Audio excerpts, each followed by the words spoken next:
At sunset, the corn started bleeding. Not sap, not rot. Thick, dark liquid slid down the stalks and soaked into the soil like the ground was drinking it back. No one screamed. That's how I knew this wasn't new. Farmers lowered their tools in silence. Children were pulled indoors. Doors shut before the sun fully dipped, because once night settled, the field remembered too much. They told me the harvest was generous this year. Too generous. Cobs heavy enough to bend stalks, pumpkins swelling overnight, roots twisting together beneath the dirt like knotted fingers.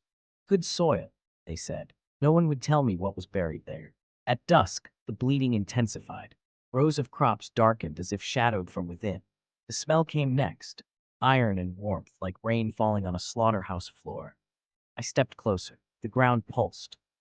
Beneath my boots, the soil shifted, slow and deliberate, rearranging itself. I heard something soft crack underground. Joints, maybe. Or memories. An old farmer grabbed my arm hard enough to bruise.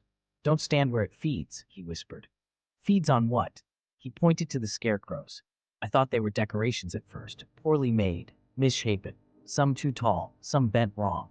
Their clothes were real, stained, familiar, once owned. At dusk, the scarecrows leaned inward, as if listening to the field breathe. "The harvest remembers what made it grow," the farmer said, "and every year it wants the same payment." That night, the crops screamed. Not loud, not outward. The sound traveled through the ground, up through bones. I felt it in my teeth, my spine, my name. The bleeding stopped only when the screaming did. By morning, the field looked perfect. One scarecrow was missing. No one spoke about it. They harvested faster, eyes down, hands shaking. The yield was enormous, enough to last through winter. At dinner, the food tasted incredible, rich, familiar, comforting in a way that made my chest ache.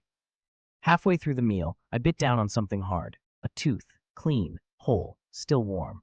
I stood up, choking, and the room went silent. Every plate had stopped mid-bite. The farmer met my eyes, exhausted. "It's too late," he said softly. He stood where it fed. At dusk, the bleeding started again. This time it followed me. The soil behind the house darkened, spreading outward, eager. In the field, a new scarecrow leaned forward, unfinished, waiting for its clothes. And beneath the ground, something practiced my shape.